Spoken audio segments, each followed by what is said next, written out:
And welcome back to another episode of the Inside and Offsides podcast. I'm joined today by a very special guest, the greatest person to ever exist on planet Earth outside of Jesus. An author, a lawyer, a music creator, and former Ohio State Buckeye. We got Mekka Don. How are we feeling tonight, brother? What's up, bro? How you doing? That's the greatest intro ever, bro. I need to hire you. Do my PR stuff. Hey, I got you. Hey, you let me get an energy drink in me, dude. I could be like prime, like Hulk Hogan on a mic. I appreciate it, man. Good to see you. How's it going? Pretty good. Since last time, gotten married. So nice. Congratulations, yeah, man. I appreciate that. Yes. So how's everything going with you? Everything's good, man. Married too. Got two young kids, 7 and 3. Keep me busy, and I just got a ton of stuff going on, man. So it's a good time, man. I'm grateful. Yeah. And yesterday you dropped a book. I did. So let's hear a little bit about it. Yeah. So it's hard to talk about the book without rewinding a little bit. Obviously I had the anthem for Ohio State this year called Buckle Up, which is the song they ran out to every game. And Buckle Up kind of became a movement that I run with. And so I decided, after, many years of just, going through different things and, different successes that I've had, different failures, so to speak, and a lot of lessons that I've learned. I was like, now's a good time to kind of write a book and kind of teach, not necessarily teach, but tell people some of the things that I've been through and things that have helped me, as I've been, striving and gaining success, but also, kind of overcoming self-doubt. So actually this is the book right here. It's called Buckle Up, the Playbook, 5 winning plays for go-getters. The former athletic director of Ohio State, Gene Smith, did the forward, which is pretty cool.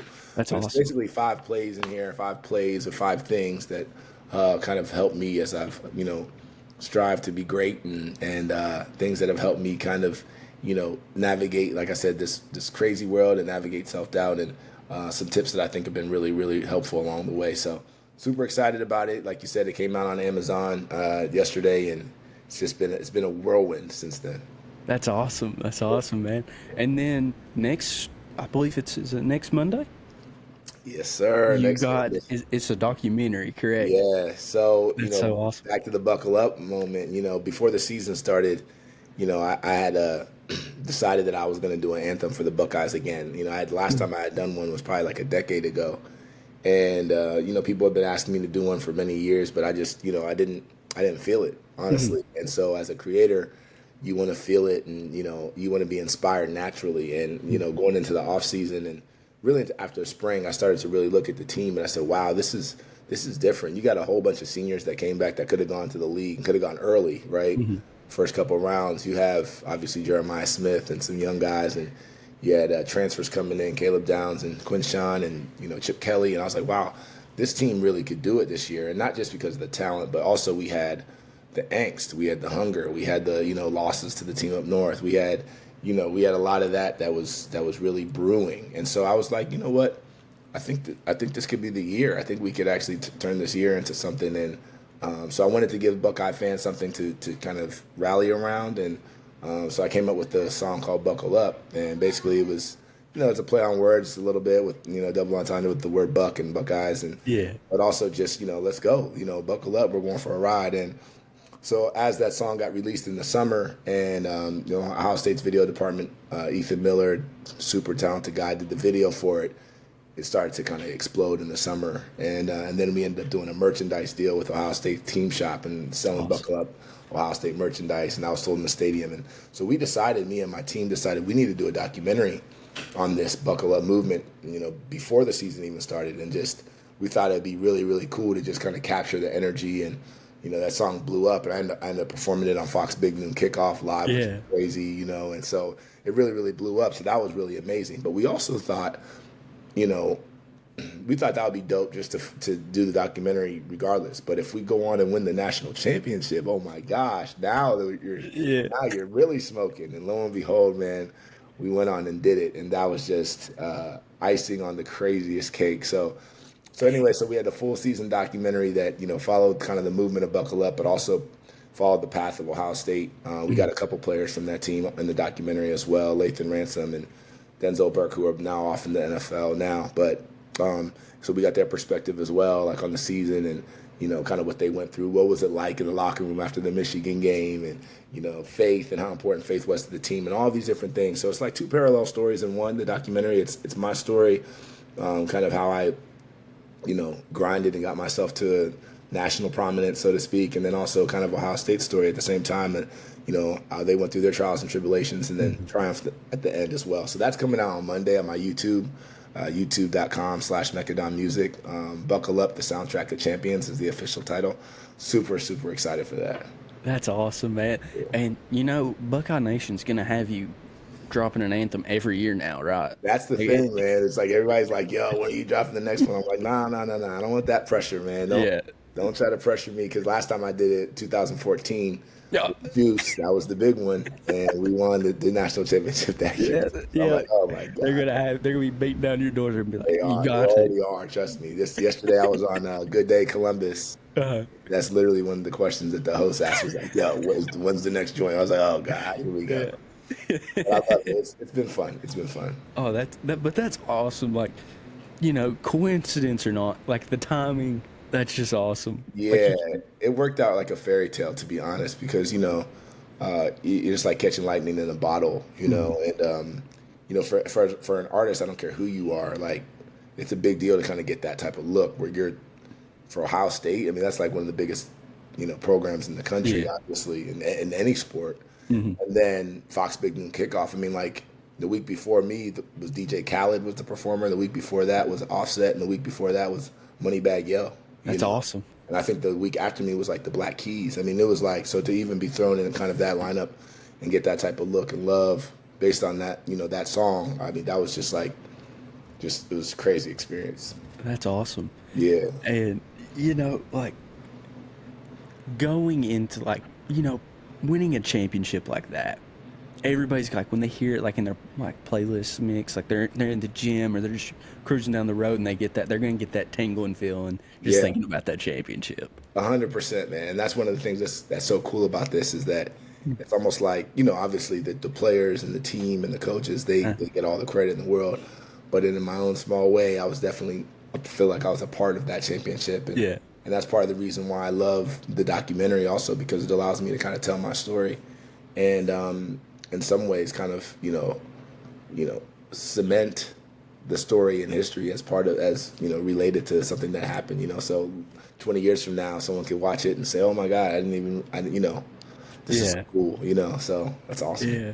And, you know, I love how, like, you can connect, like, a moment or like a time period of, like, something happening with a song. It's like, there's a song by you, no, like, I'm not even, like, joking about this, like, Rock for My Browns. Dude, like, when I hear that, because I actually have, like, during football season, I play it.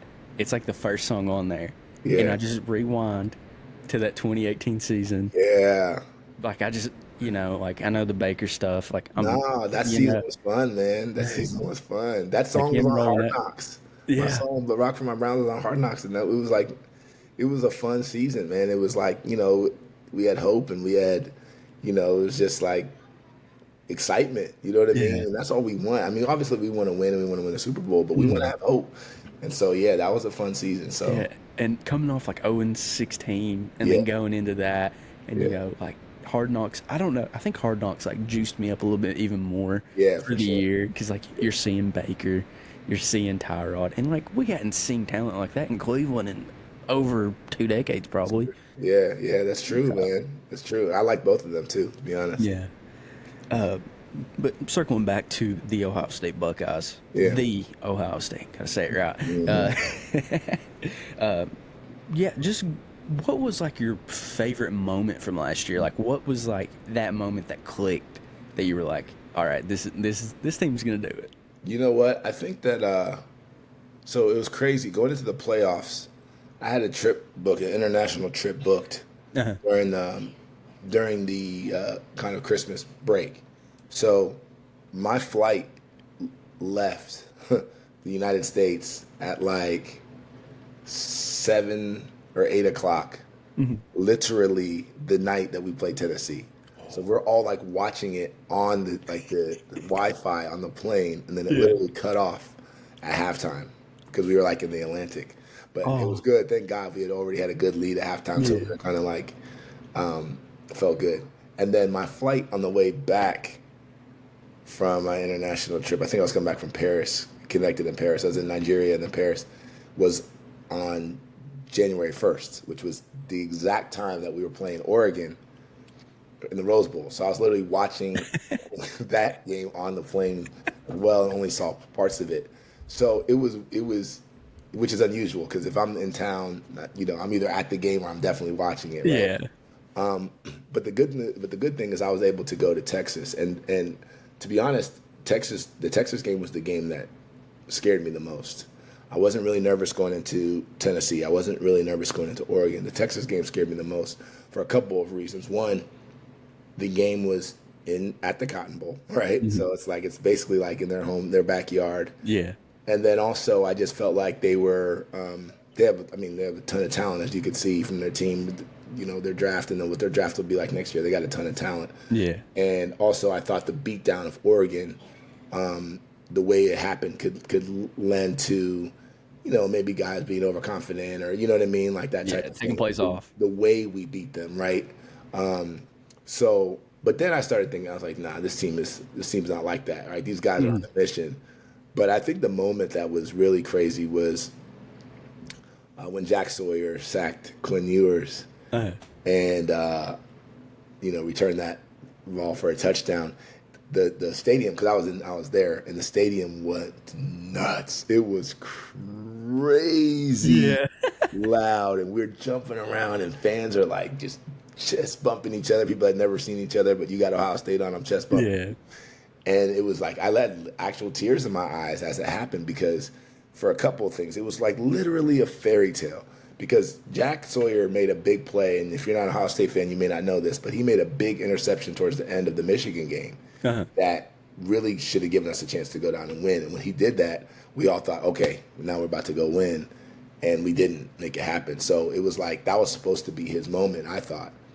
And so to see him actually, still be able to get his moment that was singularly his. I mean, yes, everybody did their job, but that was Jack Sawyer's moment. He sack, strip, fumble. And then that was his former roommate, Quinn Ewers, who was a former Ohio State. Oh, I didn't know that. When Quinn Ewers played at Ohio State before he transferred, him and Jack Sawyer were roommates. That's crazy. Boys, that's crazy. So it's like you write this in a movie and people be like, oh, this movie's stupid. Like this, Yeah. you know what I mean? And so to see that happen was so amazing. And it was at that point I was like, there's no way we're going to lose to Notre Dame. This Ohio State, and nothing against Notre Dame, but it was really clear to me Ohio State was the best team in the country right then. Oh yeah, no doubt. And like you guys have like weapons everywhere, like wide receivers. You had Jeremiah Smith and then Abuka, and then on the inside, I mean, just running back, you had my boy Quinshawn Judkins, Trevion Henderson. Yeah, sick. Just dogs everywhere. Everywhere. And that was fun, man. It was like, this team was so fun to watch. And, people ask, like, who's your favorite player on this team? You ask me, 7 days in a week, I'll probably give you 7 different answers. Like, there's so many dudes on the team that I love, man. It was just a joy to watch. And I was just so proud, as a former player, obviously I didn't do anything, I wasn't anywhere close to as good as these guys are, but just being part of that ecosystem, being part of that brotherhood, I'm around those guys a lot, and I really saw what they were about, not even just on the field, but off the field.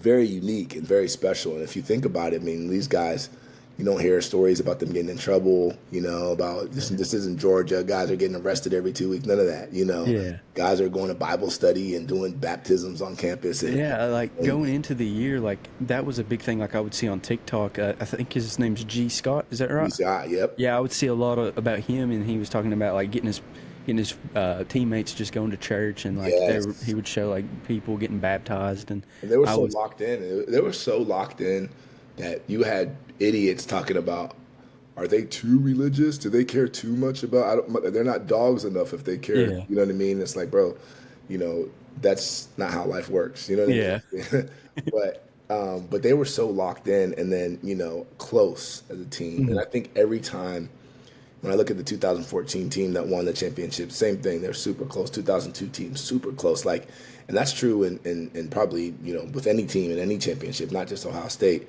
there's a closeness that these guys feel, and that they all feel like they're playing for each other, right? That is when you catch that magic, right? And it's not guaranteed to happen every year. When you catch that magic, man, it's something special to watch, and it's the passion that you see them play with is different. It's like you can't force anybody to do that. They got to feel it internally.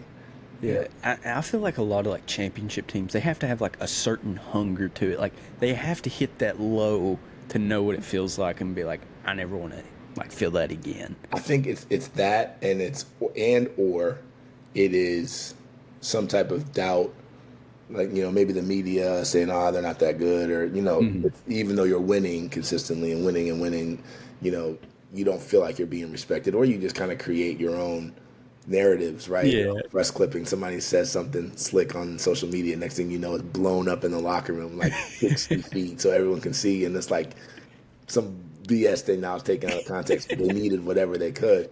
Yeah. And then sometimes you just got teams that are just dominant all the way through. You know what I mean? They're just so talented all the way through. They have good leadership, guys that really believe in themselves, and good coaching. But yeah, that motivation as an athlete. I think most athletes are naturally motivated, but it doesn't hurt when you have a little pain that you're trying to fight through. Yeah, and I really do think that loss to Michigan, I think that like sparked a lot of it, because they're like, because outside looking in, like I know a lot of Browns fans who are also Ohio State fans, and just like looking from the outside in, like a lot of people were doubting Ryan Day, they were doubting Will Howard, like they have all this money now, NIL money for this team, and like you lose to Michigan, and like what's next? Like, and then they just go on this amazing run. Like, I don't feel like during the games like there was anybody that really had a shot. Let me ask you this question, actually, because that's curious. When you say outside looking in, I haven't really talked to a ton of people who are like not, particularly about that game, who are not part of the rivalry. It's either Ohio State fans or Michigan fans. Yeah. What was like a non-Ohio State, non-Michigan fan? What were you guys thinking, like during that game and after we lost that game? See, before, I'm just praying my dad don't hear this, because he's a Buckeye fan. Yeah. So seeing the game, like I always know, like it don't matter how good and how bad one team is, like it's always a dogfight. Like that's just how rivalries are. Especially that rivalry. Like having just a little bit of insight on it, like seeing it, and like it's just a bitter, like they hate, like both teams hate each other. Like it's not like your normal, like I feel like Texas A&M and Texas, like they're not even a rivalry. I mean, like Oklahoma and Texas, like there's a certain point where they'll kind of be like, oh, they're playing this team, we'll root for Texas. Like 'cause a lot of SEC teams will do that. Like I'm not like that. I can't do that. Like I'm not a conference guy. Like me neither. You'll never catch me rooting for Tennessee. Like you won't. It ain't happening. But they just hate each other, and like I knew it was gonna be a dogfight, and I knew it was gonna be close. And Michigan just always has a really good defense, I feel like, and they're always solid up front. And then they still had a little bit of Harbaugh as the guys still there. But I thought you guys would win that one, and like just seeing how it ended and stuff. I was like, oh, that could really kill a locker room. Like a game like that, like it sucks losing to a rival. So speaking of that, I in my documentary, I actually asked Lathan Ransom and Denzel Burke to talk to us about what the locker room was like after the Michigan game. And they didn't go into crazy detail, but they said it was like a movie in there. Like it was really nuts. People were going crazy, and so like, interestingly enough, though, to your point earlier, those type of losses and those type of situations can either make a team or break a team, right? And that's where leadership really matters. Not even just leadership from the top, but leadership within your locker room. And so there was a players-only meeting, I believe, that was called, and after that, and the guys kind of made a pact to each other, like, listen, man, we still got something big to play for here, and none of this means anything unless we go on and win the national championship. We can win the first 2 games, we can win the first 3 games, but if we don't win the whole thing, nothing. This season is lost. But if we do win, yes, we lost to the team in the North. But this could still be a really dope season. And so they locked in, man. And I mean, you could tell from the first play against Tennessee, like, oh, shit. Oh, no. Yeah. He wasn't coming, Hey, you know. Listen. You know, I love my cats. Yeah. But from kickoff of that game, I mean, I would probably been as excited as you about that game. Yeah. You know, like Yeah. I root for my cats, but I root even harder against my rivals. I love like it. I love it. Yeah. But, you know, speaking of your Buckeyes, let me just hear all time. It don't matter if you want to go just football, that's fine. Or if you want to branch out and go to different sports. Who are your top 5 Ohio State Buckeyes? Wow. Okay. This is such a big one. So Yeah, you don't have to put them in order. I'm going to start with Jesse Owens. Okay. Just because, you know, he's the GOAT, right? Like, Yeah. you know, have Jesse Owens in there. Yeah. Eddie George, for me, was just the big one growing up. Chris Carter.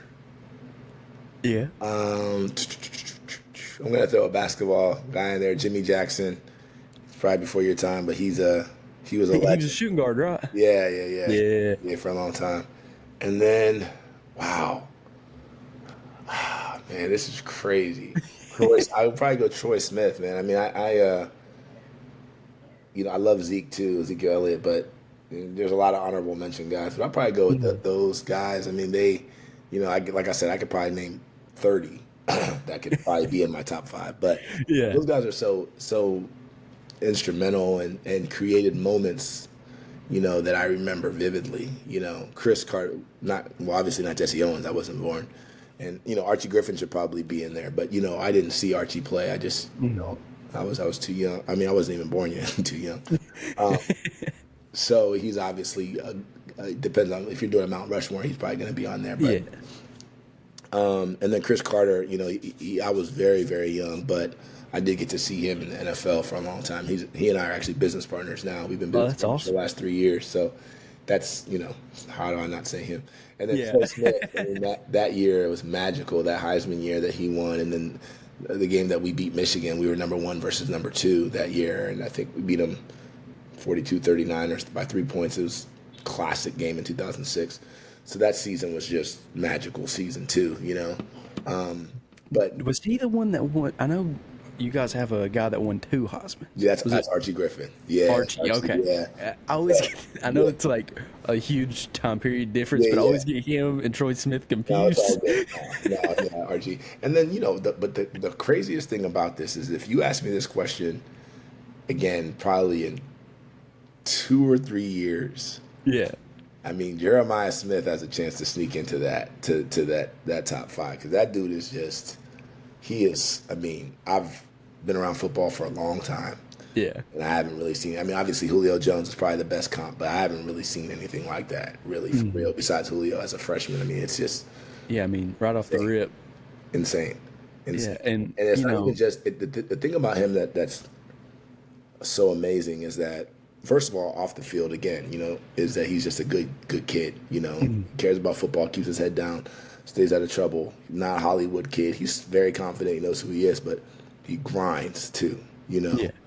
But the other thing is just how polished he is in every aspect of the game. So his route running is great. His hands are great. Jump balls, great. His understanding of defense is great. His ability to improvise, great. His shiftiness, great. He's like literally an 100 player, like a 99 or 100 player, like as a freshman. But you know, and he knows that there's still room for him to grow in each one of those things. I'm like, well, what does that look like? You know what I mean? Like, you know, so I'm just, I pray that he just, you know, continues on the path that he's on, stays healthy, and I can't imagine what he's going to be, you know, 4, 5, 6 years from now when he's gone and in the league and just dominating. Yeah, it's so crazy because he's not a quarterback position, but you know, like whenever he goes into the draft, he's a lock for either number 1 or number 2. 100%. And if he doesn't, it's like a garbage organization 100%. Wasting a pick before that, or maybe they don't need a wide receiver, but still, like I mean, this is Kentucky fan talking here. Like, dude is one of the most insane receivers I've ever seen play in college.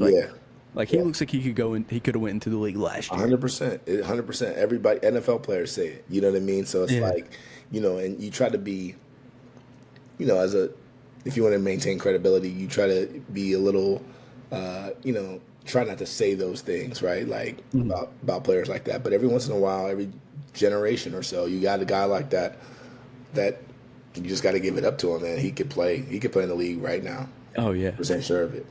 Yeah, I mean, it's gonna be fun watching him. Like, Yeah. and like he's one of those guys that like you hear all these like insane NIL like rumors and stuff. Like, it don't matter like the amount like that they say that he would ever get. Like, it would be like, all right, I understand. Yep, whatever. Give him whatever.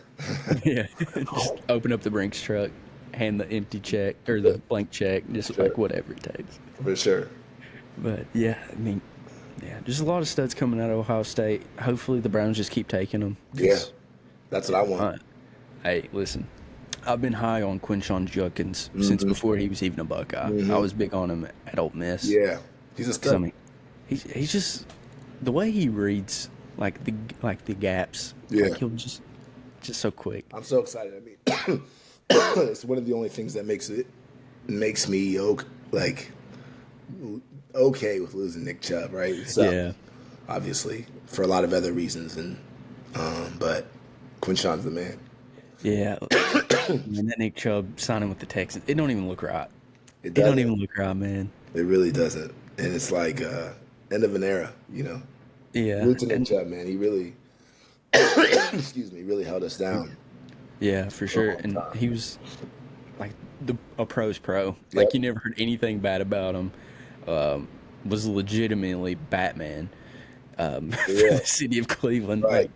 Like we hit some dark times there for, I'd say, about 3 years. I think we're coming out of the darkness now. Yeah. Hope so. Yeah. But yeah, I mean, I hate that he's gone, but I understand it. Like, I don't think a lot of Browns fans do understand it. I love the person of Nick Chubb, but at the end of the day, it's a business. You got to keep going. Yeah, man. This is just how it goes. It's one of the unfortunate realities in sports. But that's where we are at this point in his career, so unfortunately. But I hope he does well in Houston. Yeah, for sure. Yeah. And, we got on the topic of the Browns. So how do you feel about the state of the Browns, like, at this moment? Man, it's so hard to know. It's so hard to know because, first of all, you have to start with the quarterback position, right? And I'm a big Shedeur fan, by the way, in terms of his talent, what I believe that he can be in the right system, right? Yeah. And, I also think that so I think I predicted this as soon as he got drafted. Next year, not this year, but next year, game one, he'll be our starter. He's that good. And, I think at a certain point, the NFL, one of the things that's generally true about the NFL is if you can play, you got to be on the field, And you can do all the politics and all that type of stuff, and that stuff plays a part, but eventually if you want to win, you want to keep your job, you got to put the best players out there. And it's going to be hard for me to imagine that Dylan Gabriel, as much as I like him, good dude, good college quarterback. He's small. He's going to have to prove it. Yeah. And Kenny Pickett's not the answer. Joe Flacco's not the answer. I think that so the future I'm excited about because I think Shedeur is amazing. You got Shedeur, you got obviously Quinshon, you got some young talent. Even Mason Graham, I'm a Buckeye, but he's a talented player. We got some young talent. So I don't know though because I just don't know what we're doing. Because theoretically, we could have had Shedeur, we could have had Travis Hunter, we could have had a whole different type of draft. We got Shedeur basically by like default, and so it's kind of like, so I don't know like what is our plan, Yeah. And that's the thing that is a little frustrating about the Browns. So I think for the first time in probably a lot of seasons, this is the time where I'm not really hyped going into the season. Yeah, I've been before. I've been able to drink the Kool-Aid under a lot of different circumstances. I feel you. And this one, and maybe I will as it gets closer to training camp. Yeah. But if Flacco's going to be our starter, we're not going to. I mean, I love Flacco, like just generally. But like that's not the answer. He's a 40-year-old quarterback. That's not the answer, right? So I'm frustrated because I'm not sure what the direction is of the team. Yeah. And I don't know what they're thinking. I don't know what they're thinking about our quarterback situation. I don't know what they're thinking, if they're gonna mess this up, you know. So it's just frustrating, man, because we have talent, we have pieces, we have, you know, the fact that Miles stayed. I mean, we got Denzel. I mean, we got dudes. You know what I mean? But I don't trust them to put it all together. So this is gonna be one of the first times, like I said, it's just gonna be kind of a wait and see thing for me, and no real expectations. I'll still root for him, but I'm gonna go in with probably the least expectations that I probably had in a long time. Yeah. See, after last year, I'm still a little bit sick. You know, like you said, drinking the Kool-Aid. Yeah. I think, but it was extra sweet going into the season. You know, I was thinking Super Bowl. Like I was getting cocky. Me too. Like before kickoff, and then realized they didn't put extra sugar. They put laxative in it. Yep. And like last year, that was one of the years. I think that was the most frustrating year as a Browns fan that I think I've ever had. Definitely. Like even like 1-15, 0-16. Like. Yep. You know, like, I mean, I was in high school, but, you know, like, you had, like, that false sense of, you know, like, oh, we could make the playoffs. We got some pieces. Yep. And then you're, like, 2 weeks in, you're like, okay, we suck. We're picking top 5 again. And, you know, the year with Flacco, the just crazy run we had in making the playoffs. Yeah. And then, like, we keep the whole team intact.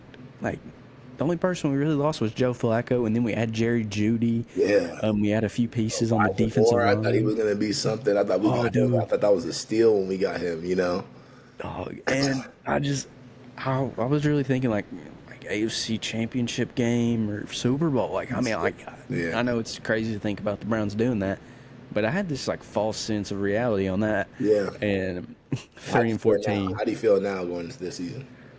I think I'm a little more optimistic, probably than you on it, but I think it's more of a standpoint like I think the future is brighter now because I mean going into the draft I was huge on Travis Hunter. Like I mean I was about to buy a Travis Hunter jersey before the draft. Yeah.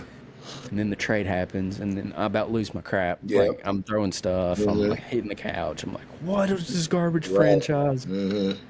And then I start thinking about it, I'm like, okay, now that I think about it, next year's draft class is a lot steeper. Yeah. We're still in the top 5. We can get Mason Graham. We get Graham, arguably the best D-tackle in the draft. Then we get another pick in the second round. And 33, I thought we were taking Quinshawn. And I was like, we'll take Quinshawn there and then take Shador at 36. Yeah. Then we take Carson Schlesinger. And I'm like, who is this guy? Right, I know. And I did a little research on him, watched some tape on him. I mean, I think we got a dog. Yeah. Like, low-key under the radar dog. I agree. Then Quinshawn. Yeah. And, like, going back from everything I've heard from mini camp and just hearing Stefanski and AB talk, they're going back to that 12 personnel. Yeah. And that was the bread and butter of the Browns, like during that heyday, like with the Baker and like making the playoff runs. It's like that 12 personnel running the football. Yeah. And like we've just not had that since 2022, probably 2021. Yeah. And like I feel like we needed to go back, and then you just restock with 2 fresh sets of legs and Dylan Sampson and Quinshawn. Right. So what do you think about Dylan? Are you in on him? I like him. I don't want him to be running back 1. I don't think he's a running back 1, but I think he is. Quinshawn's the Batman. Yeah.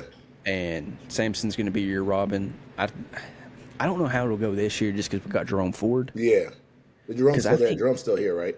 Yeah. Okay. And he brings, like, I know a lot of people don't like him, but I think his game is big play. It's kind of like how Trevion. I'm not going to say that he's better than Trevion because I think Trevion's a better back. Yeah. But I think him and Jerome Ford are kind of that same type of back. Like big play. Like, I mean, you go look at most of those plays from 2023 with Jerome Ford. Like, I mean, he's busting off like 60-yard rushing touchdowns. Yeah. Like these huge plays, and it's like that can be your big play back. Who do you think's the future at quarterback? Oh, wrists up, Yeah. give me Shador. Like Love it. I was pounding on the I was talking like crazy in like February, like get Shador at 2. Yeah, Then I yeah, had a realization. I'm like, yeah, he ain't going at 2. yeah, yeah. I mean, I think, listen, man, I think, I just hope they don't mess it up, man. I just hope they don't mess it up because, one thing about talent in the NFL is, first of all, most people have it. And yet we say, oh, he's a bum. But it's like most people are not actually bums. It's a lot of times, it's a lot of other things that are going on. Yeah. I mean, sometimes they just, taper off. But a lot of times it's about scheme. It's about making sure they're playing in the right position. It's about the talent that they have around them.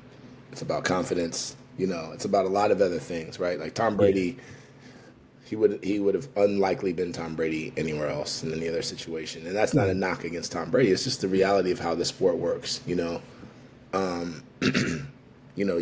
that's evidenced by, look, when Brady got hurt, I think that one season, first play of the game, I think, or first series of the game, and then Matt Castle came in, and the Patriots won 11 games, that went 11-5 that year with Castle, and Castle was could never really start anywhere else.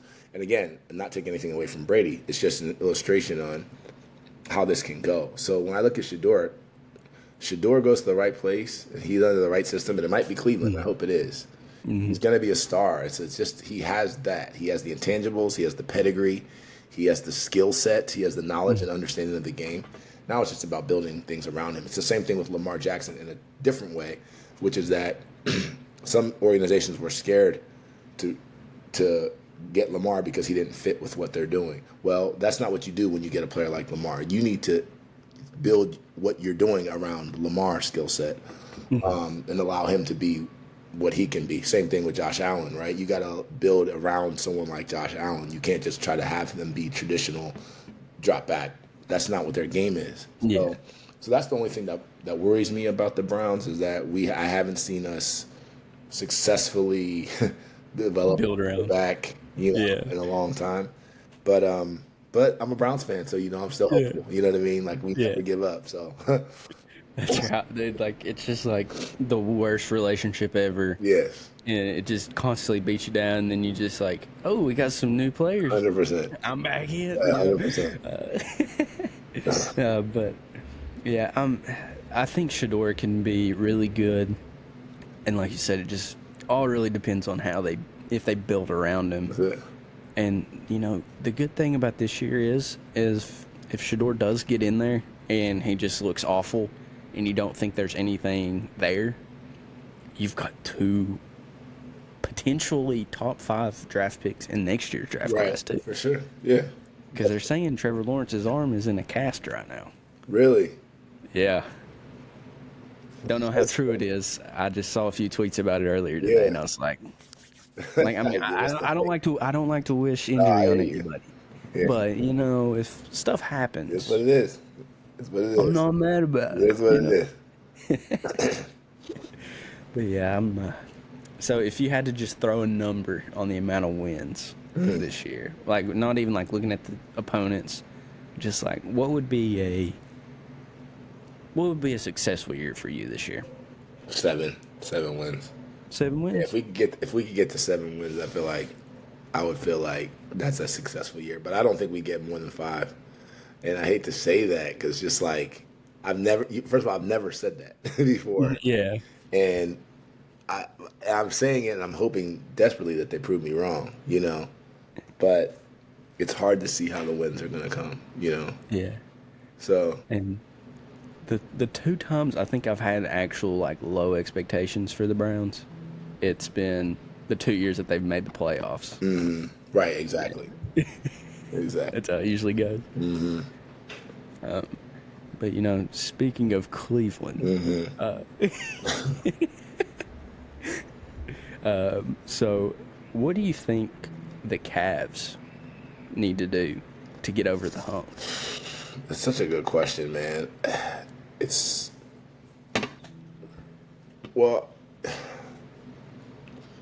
I don't know, because it's so crazy to see, like, the season that they had, I really did not think it was going to end the way it ended. And, I've heard people say things like, well, you can't really win with a 6-foot superstar being your best player, Besides Steph Curry, no one's ever won like that. And I hear people talk about stuff like that when it comes to Donovan Mitchell. But I think the injuries got us a little bit out of sync, and more than people want to admit. And when you're kind of just, just casually watching, you may not really realize how that affects you. Darius Garland, and then I think Donovan Mitchell was playing hurt pretty much most of the playoffs. So, I mean, I don't know, man. I think let's just run it back, man. Let's get everybody healthy and run it back. I mean, the thing that I think people don't realize is about the NBA is it's hard to win even when you have everything going. You know what I mean? Like we've seen it happen with LeBron teams, and we've seen it happen with Steph, and we've seen it especially when they're injuries. You know what I mean? Like it's just once they're injuries, you're just it's hard. It's hard, especially when it's to some of your top guys. So I don't know, man. I'm cool with us running it back. Maybe bring Imani Bates out of the G League, get him some run. Yeah. I think we got. But I like the team. I like the chemistry. I like talking about how close the guys seem to be. I think you run it back, man, and I think it's unfair to to just say, oh man, they suck, they can't get it done. When we know that there are other things that were going on.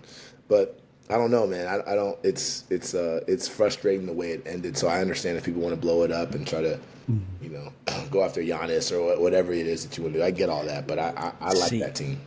I would love to have Giannis. I think that duo of Donovan Mitchell and Giannis, I think that would be insane. But I don't want to give up Evan Mobley. I know. Because I feel like he could be like a top 2 player in like 2 or 3 years. Like, yeah, these guys are still a little young. I mean, Darius and Evan. I think man, you got. I don't know. People are just so much in win now mode, and then when you see, but what you realize is like Indiana, they're real. They're real. The Pacers are real, bro. So it's like there's no, the Pacers are real. The Knicks are real. I mean, these are teams that are streaky teams that can get hot and can score a lot of points. And if you're not on your P's and Q's, they can beat you. So, but I do think that we just need to get healthy, man, and just run it back. I don't know. That's why.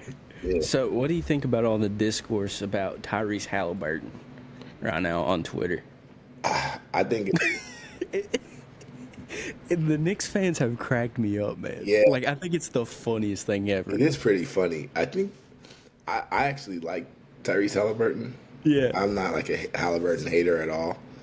I root for people like that because it's we generally designate who the superstars are and who we expect to do great things before they even necessarily do them.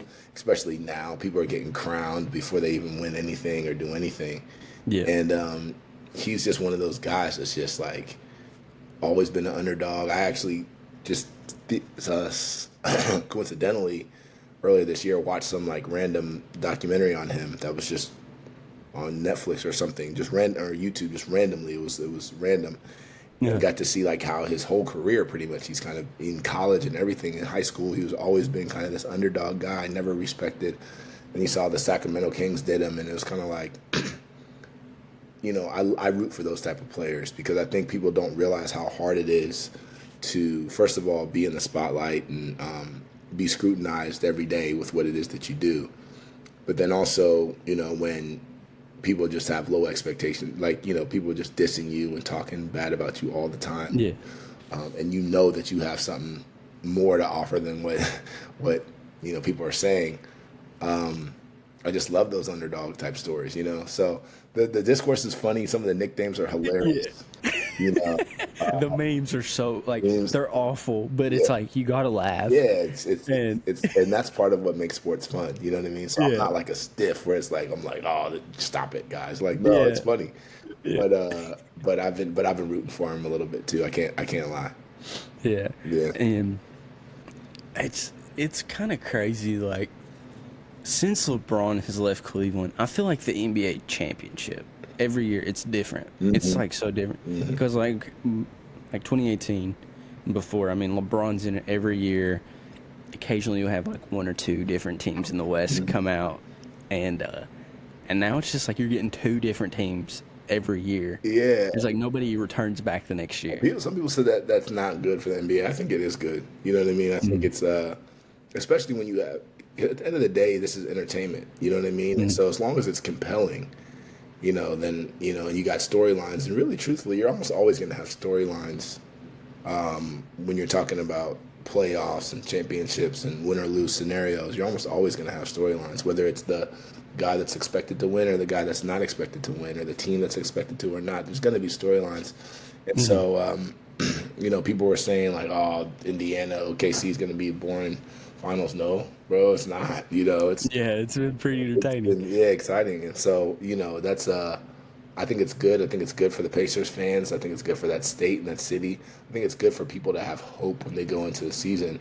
The team can actually get it done. Because also, that's all we want really in life as a fan. Yeah. Hope. Like, can we actually, so even seeing it once, and I've been fortunate enough to see multiple national championships in my lifetime for Ohio State football, and I realize I'm so spoiled. My son was asking me the other day, like, basically, like, what would it be like to be a fan of a team that's never won? I was like, God, yeah. I was like, then there are a lot of them. You would, so but even if you don't win, like the Browns, right? We just want to have hope, And so I think that's what's been pretty sweet about the NBA this year. Yeah, and one thing I have a problem with, like, the media covering the NBA is, like, you had 2 teams that had phenomenal regular seasons, OKC and the Cavs, and where they're mid-market teams, they did not get the national love that they deserve. Yeah. And, like, they're constantly talking about LA. I get it, Bron's out there. LA's massive. Yep. Then they're talking about New York. I mean, they made it to the conference finals. Yeah. But, like, they hype up these teams even when they're awful. It's kind of like the Jets in football. Like, I think I've saw them make, like, one run in my whole life. Right. And, like, they just always prop the Jets up, or they prop up these big teams. It's funny you say that because I was having this conversation with some buddies the other day, and sorry, I gotta get going here in a second, but you're good. The media is not, they're built to entertain, right? They need eyeballs. They're not necessarily there for the raw truth, right? And they're not necessarily there for the purist of the sport, right? They're there to get eyeballs, so we gotta sometimes create our own noise. And that's the thing that has been awesome about this generation is we have our own outlets now. So like you, for example, you have your own outlets, you have your own podcast, your own voice, and it really becomes incumbent on us to get the stories out there that we want to get out there. We can't rely on mainstream media to talk about things that they don't think are going to get eyeballs. All they're trying to do is sell advertisers, right? And they know if they talk about Bron, if they talk about Steph, they talk about Bronny. Look what they're doing with Shador. Every media outlet is like even the Browns, like they're advertising Shador, Shador constantly because they know that he's box office, right? Even if he's not playing. So that's the game that we're in, and it sucks and it's annoying at times, but it's also understandable when you really understand the business, Yeah. But yeah, man, I appreciate you hopping on with me tonight. Yeah. It's been awesome. You're awesome. You're always an awesome person to have on as a guest. No and once again, just shout out your book and shout out your documentary coming out here soon. For sure, man. Yeah, so the book is out now. Again, it's called Buckle Up the Playbook. I have it beside me, so I'm going to keep lifting it up. Buckle Up the Playbook, 5 winning plays for go-getters. It's a very motivational book. Go cop that. Got great reviews already just in the first day.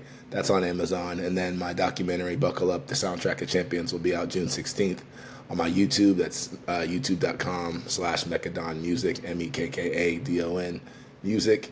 Check that out. And definitely hit me up on social media at Mekka Don Music. And check out my music on Spotify and Apple and wherever you listen to music. And I really appreciate you, man. I appreciate you for having me on again, and enjoy the talk.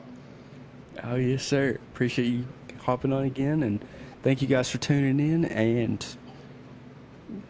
go sports teams. There we go.